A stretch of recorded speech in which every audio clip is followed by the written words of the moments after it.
Hello guys, അപ്പോൾ ഇന്നത്തെ പരിപാടി എന്താണെന്ന് വെച്ച് കഴിഞ്ഞാൽ ഞാൻ എൻ്റെ കസിനിൻ്റെ ഒപ്പം ചൂണ്ടിടാൻ പോവാണ്. അപ്പോൾ ഇവിടെ ഒരു കിടിലൻ സ്പോട്ട് ഉണ്ട്, അവിടെ കുറച്ച് മീനൊക്കെയാണെന്ന് പറഞ്ഞുകൊണ്ടാണ് നമ്മൾ മെയിനായിട്ട് ഇന്ന് വീട്ടിൽ നിന്ന് ഇറങ്ങിയേക്കണത്. അങ്ങനെ റോഡ് സൈഡിൽ കൂടെയൊക്കെ വേണം അങ്ങോട്ട് പോകാനായിട്ട്. വീട്ടിൽ നിന്ന് ഒരു 3-3.5 കിലോമീറ്ററൊക്കെ പോകാനുണ്ട്. അങ്ങനെ നമ്മൾ പോണ വഴിയാണ് ഈ കാണുന്നതെന്ന് പറഞ്ഞാൽ.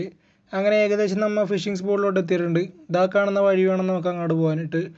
അപ്പോൾ നമ്മൾ നേരെ സൈക്കിളൊക്കെ പാർക്ക് ചെയ്ത് നമ്മൾ അങ്ങോട്ട് ഇറങ്ങി നടക്കുകയാണ്. അപ്പോൾ നമ്മളെ ഗൈഡ് ചെയ്യണത് വേറെ ആരുമല്ല, നമ്മുടെ അനിയൻ തന്നെയാണ്.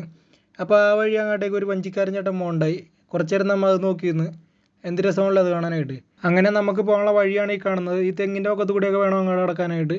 അങ്ങനെ നമ്മൾ നേരെ അവിടെ നടക്കുകയാണ്. അപ്പോൾ അവൻ്റെ കയ്യിൽ എന്താ ഹെൽമെറ്റ് എന്ന് നിങ്ങൾ വിചാരിക്കുന്നുണ്ടാവും. അപ്പോൾ വേറൊന്നുമല്ല ഗൈസ്, നമ്മൾ വണ്ടി ഒന്ന് കൊടുത്തിട്ടുണ്ടായി. അപ്പോൾ തിരിച്ചു വരുമ്പോൾ വണ്ടി മേടിച്ചു വരാമെന്നുള്ള പ്ലാനിലാണ് പോയത്. അപ്പോഴാണ് ആ വഴി ഒരു പട്ടിക്കൂട്ടം വന്നേണ്ടത്. അപ്പോൾ നമ്മൾ കുറച്ച് നേരം അതിനെ കളിപ്പിക്കാമെന്നൊക്കെ വിചാരിച്ചു. പക്ഷേ പുള്ളിക്കാരനെ ഇത്തിരി പേടിച്ചിട്ടാണ് നമ്മുടെ അടുത്തോട്ട് വന്നത്. നമ്മളെ കണ്ടപ്പോൾ തന്നെ പുള്ളിക്കാരൻ ഓടിക്കളഞ്ഞ്. അങ്ങനെ പുള്ളി പോണത് കുറച്ച് നേരം നമ്മൾ അവിടെ നോക്കിയിരുന്നു. അങ്ങനെ നമ്മൾ ഫിഷിംഗ് സ്പോട്ടിലോട്ട് എത്തിയിട്ടുണ്ട്. ഇവിടെയാണ് നമ്മൾ മീൻ പിടിക്കാൻ പോണത്. ഏകദേശം ഒരു നട്ടുച്ച ടൈമിലാണ് നമ്മൾ ചൂണ്ടിടാനായിട്ട് ഇറങ്ങിയത്. അപ്പോൾ ഇവിടെ തണലൊക്കെ ഇടാണെങ്കിൽ എങ്ങനെ തണലുണ്ടില്ല. അപ്പോൾ ഈ മരത്തിനിടയിലാണ് കുറച്ച് തണലുണ്ടത്. അപ്പോൾ അവിടെ കയറി ചൂണ്ടിടാമെന്ന് വിചാരിച്ച് ഞാനും അനിയനും കൂടി അതിൻ്റെ അകത്തോട്ട് കയറിയിട്ടുണ്ട്. അങ്ങനെ അവൻ വന്ന പാടി തന്നെ അവിടെ ചൂണ്ടിടൽ തുടങ്ങിയിട്ടുണ്ട്. അപ്പോൾ നമ്മൾ കുറച്ചങ്ങ് മാറിയിട്ട് ചൂണ്ടിടാമെന്ന് വിചാരിച്ച് അങ്ങ് നീങ്ങി നിന്ന്. അപ്പോൾ നമ്മൾ ഇന്ന് എടുത്തേക്കണമെന്ന് വെച്ചാൽ മൈദയും മഞ്ഞപ്പൊടിയും മിക്സാണ് എടുത്തേക്കണത്. ഇത് കരിമീനെയൊക്കെ പെട്ടെന്ന് ആകർഷിക്കും. ചെമ്മീനെക്കാട്ടും നല്ലത് ഇതാണ്. അങ്ങനെ നമ്മൾ അത് കൊളുത്തി നമ്മൾ നേരെ വെള്ളത്തിലോട്ട് എറിഞ്ഞ് കുറച്ച് നേരം അവിടെ നോക്കിയിരുന്നു.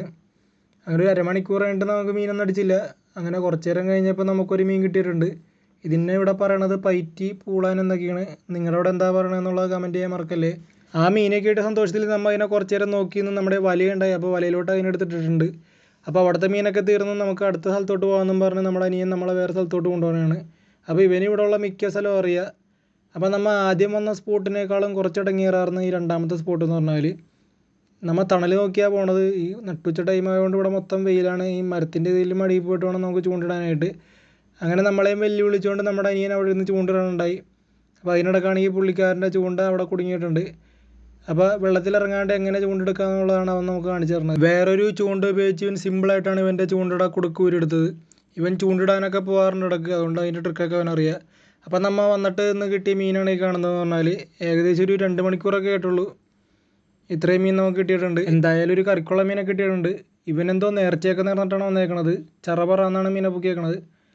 ഞാൻ വളവ് വിരിഞ്ഞ് വന്നുള്ളൂ, അപ്പോൾ തന്നെ ഒരു മീനെ പിടിച്ചിട്ടുണ്ട്. ഇതേ അടുത്തതിനെ പിടിച്ചിട്ടുണ്ട്. ആ കാണുന്ന മീൻ ഫുള്ള് ഇവൻ പിടിച്ചാണ്. ഞാൻ പിടിച്ചത് ആ ഒരു പൂളാനെ മാത്രമാണ് ഗൈസ്. എപ്പോൾ വന്നാലും ഇതുപോലെ തന്നെയാണ്. ഇവനാണ് നിറച്ച് മീനെ പിടിക്കുന്നത്. ഞാൻ 1-2 മീനൊക്കെ പിടിക്കുള്ളൂ. അങ്ങനെ നമ്മൾ ഇന്നത്തെ കോട്ട കഴിഞ്ഞിട്ടുണ്ട്. നമ്മൾ കിട്ടിയ മീനൊക്കെ ആയിട്ട് നേരെ അവിടെ നിന്ന് ഇറങ്ങിയിട്ടുണ്ട്. അങ്ങനെ അവിടെ നിന്ന് നേരെ സൈക്കിളിൻ്റെ അടുത്തോട്ട് പോയി. സൈക്കിളിലാണ് ഇനി പോണത് നമ്മൾ വീട്ടിലോട്ട്. അങ്ങനെ പയ്യെ അവിടെ നിന്ന് സൈക്കിളും ചവിട്ടി നേരെ വീട്ടിലെത്തിയിട്ടുണ്ട്. അങ്ങനെ എന്തോരം മീൻ നമുക്കിന്ന് കിട്ടിയെന്ന് കാണിച്ചു തരാം. ഈ പാത്രത്തിൽ കിടക്കുന്നുണ്ട്. ഇത്രയും മീനാണ് നമുക്കിന്ന് ചൂണ്ടിയിട്ട് കിട്ടിയത്. എന്തായാലും പോയത് വെറുതെ ഇല്ല, ഒരു കറിക്കുള്ള മീനൊക്കെ കിട്ടിയിട്ടുണ്ട്. അപ്പോൾ ഇത്രയേ ഉള്ളൂ ഇന്നത്തെ വീഡിയോ. അപ്പോൾ ഓക്കെ, ബായ്.